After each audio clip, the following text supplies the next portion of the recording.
Good morning, Ed. Hi. Hello, Jimmy. Say, where's your big brother this morning? Well, we let Steve take the morning off this morning, Ed. Oh, he stayed in bed, I guess, eh? Well, too bad he didn't make it. Well, nice to see you. Goodbye. Bye-bye. Bye.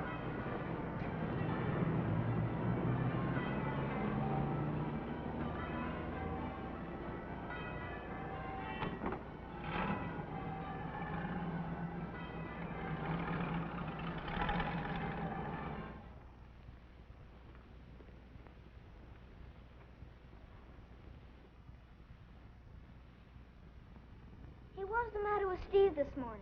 How come he didn't have to go to church when I did? That's something I'd like somebody to answer. Yeah. Jimmy, Steve had a late night. He's tired. Some excuse. Now, just you never mind. Dinner will be ready in about a half an hour. Okay, I'm going down to the basement. Change your clothes.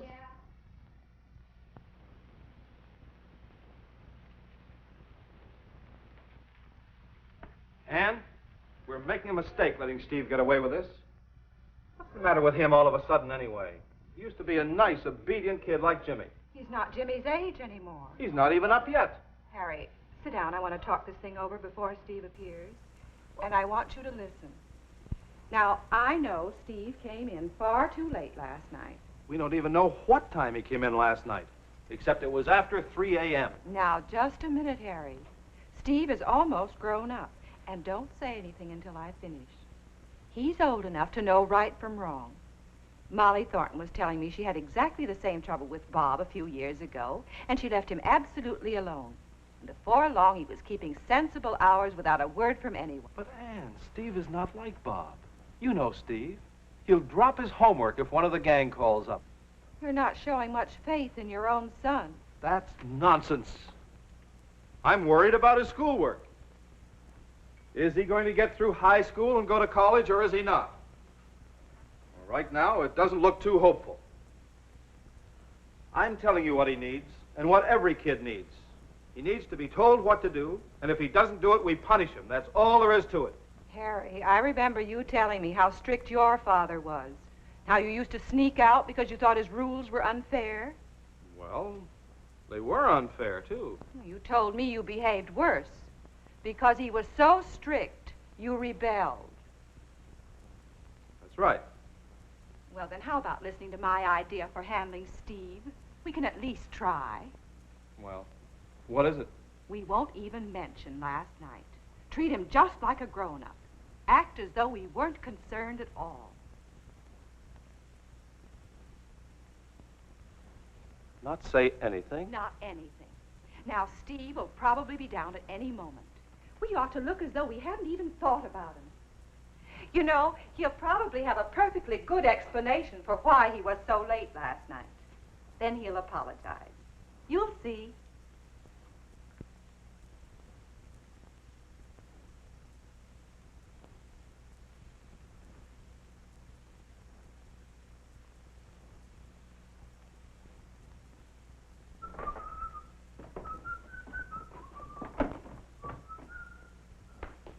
Hi, Dad.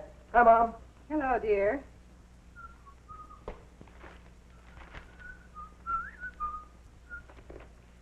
Say, Dad, I was wondering if I could use the car after dinner.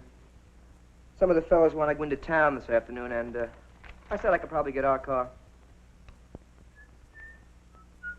Hear me, Pop? Yeah, sure, son. I won't be using it. Thanks, Pop.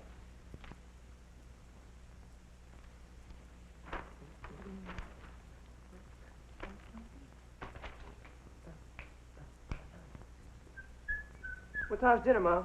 About a half an hour.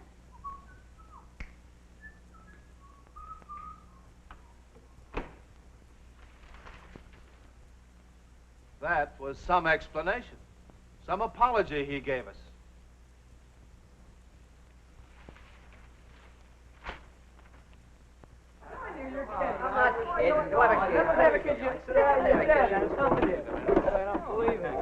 Hi, honey. Hi. Have you missed me, baby? Oh, sure. Cokes for everyone? After last night, give me coffee, good and strong. You're getting to be a real playboy, aren't you, Steve? What do you guys get to do all the homework I hear the teachers give you? Well, my aim is to enjoy life, honey. Don't spoil it by talking about homework. All you men about town want coffee? Yeah. With cream for me. Me too. And a couple of donuts? Hey, I'll have a piece of that apple pie, Yeah, make Flo. it 2 apple pie, Flo. Hey, were your folks mad at you when you came in last night? Mine were. They were sitting up waiting for me. Started to yell at me right then and there. If you're not in by 10, they seem to think you're robbing old ladies or taking dope or something. You know what my dad said to me? He said he'd beat the tar out of me, but good if I ever stayed out later than 1 o'clock again. What does he think I am, an 8-year-old kid? Oh, I don't know. My folks and I had quite a talk this morning about staying out late. They understood why I stayed out late last night, but they pretty well convinced me it wasn't a good idea. Oh, come off it. You know what I'd do if my dad tried anything on me? I'd leave home. I wouldn't stand for it. Nobody's going to give me that stuff. Well, I don't mind a few rules, as long as they stay the same. The trouble with my dad is he doesn't know what he wants. He seems to change his mind every day. Who's having the pie? Right here. Yeah, I'm here. Donuts here. Not eating today, Steve? Just coffee. Will that be all for you gentlemen? Yeah.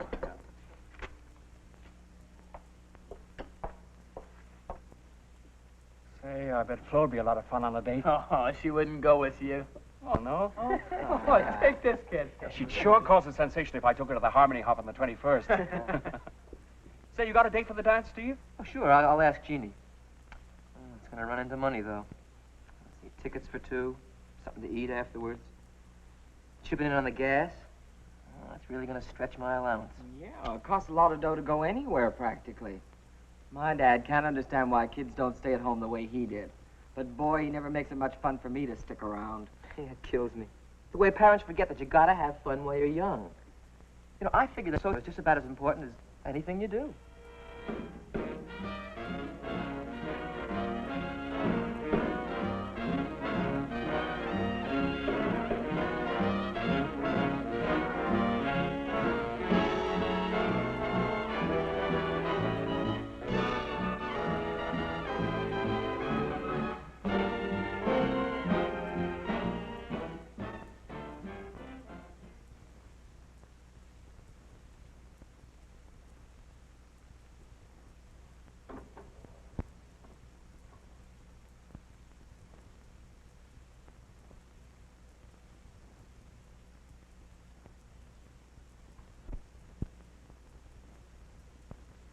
More toast, dear? No, thanks, dear.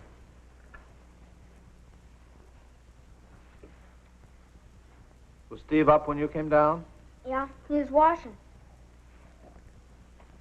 He's going to be late for school. Bye, Dad. Bye, Mom. Goodbye, dear. Enough is enough. Not one word have we said to Steve about the hours he keeps. And it's got worse every weekend for the last 3 weeks. Now it's on a weekday. It's 8 o'clock and he's not down yet. And no wonder. Heaven knows what time he got in this morning. And I'm not standing for this any longer. I know, Harry. I can't understand why he's so foolish. He must know better. I thought he'd come to his senses by himself the way Molly Thornton said Bob did. That's not the way to handle Steve, though. Look at his last report card and see how much he's learning. He doesn't seem to care about earning any money, just spending mine and having a good time. I know. I don't want to let him spoil his life. That's exactly what we're doing, though. And what gets me, he's so cocky. Comes and goes without a word to us. Seems to take all this for granted. There's something to be said for good old-fashioned discipline. Maybe you're right, Harry. I don't know what to do. I'll let you handle it this time. I'll straighten him out. Steve! Steve, do you hear me? Come down here right away. I want to talk to you.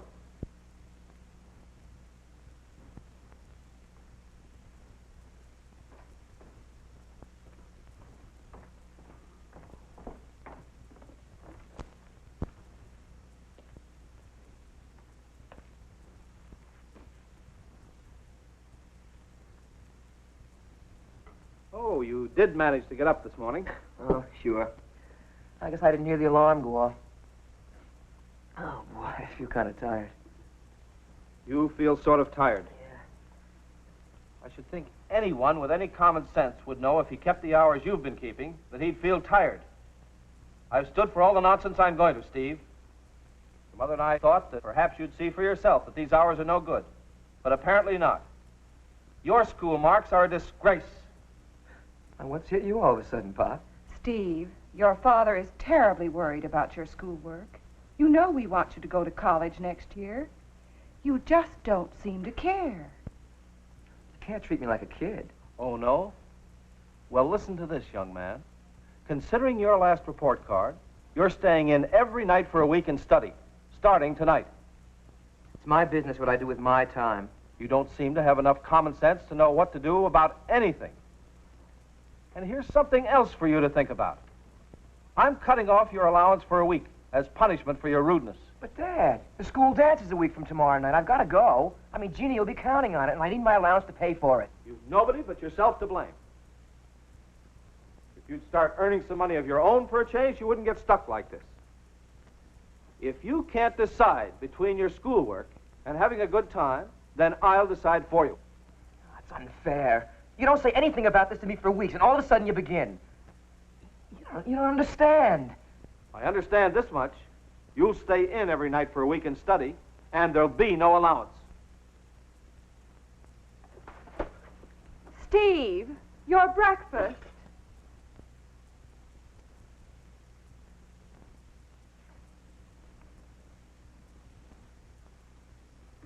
Has Steve asked you to the dance yet, Jeannie? No, but he'd better. I've just bought a dreamy new dress. Mother nearly died when she found out how much it cost. I'd die if Bill waited this long to ask me. We just take it for granted we'll go together. Hi. Going down to help decorate, Jeannie? Sure, Steve and I are on the committee. Steve says he can't come. School dances are for kids. I'm sick of the same dances with the same people at them doing the same things. Well, you're going, aren't you? Look, I got to talk to you. What's got into him? He talks like a jerk. I always figured he was a swell guy, but now I don't know.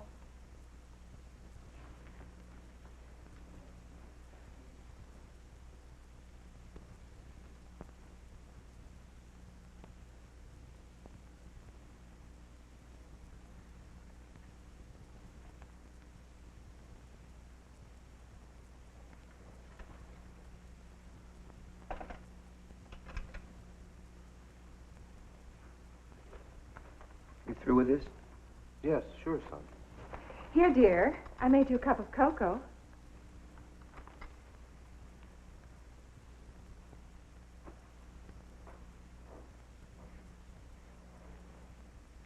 This has been the most uncomfortable week I've ever spent. Why? What's the matter? You know perfectly well what's the matter. Steve hasn't spoken an unnecessary word to us since last Friday. It's been awful. Just sulking. He'll get over it. I don't like it. He's been humiliated. Wish we'd treated him more like an adult. That failed completely, as we found out. This punishment will do him a world of good. Something drastic was needed.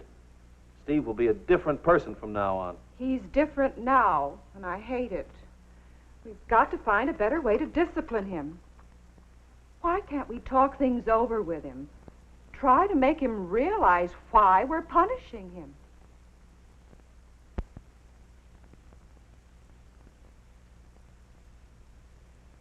Steve's parents have obviously created a bad situation. His mother assumed that Steve knew what he should do and has failed to give him guidance.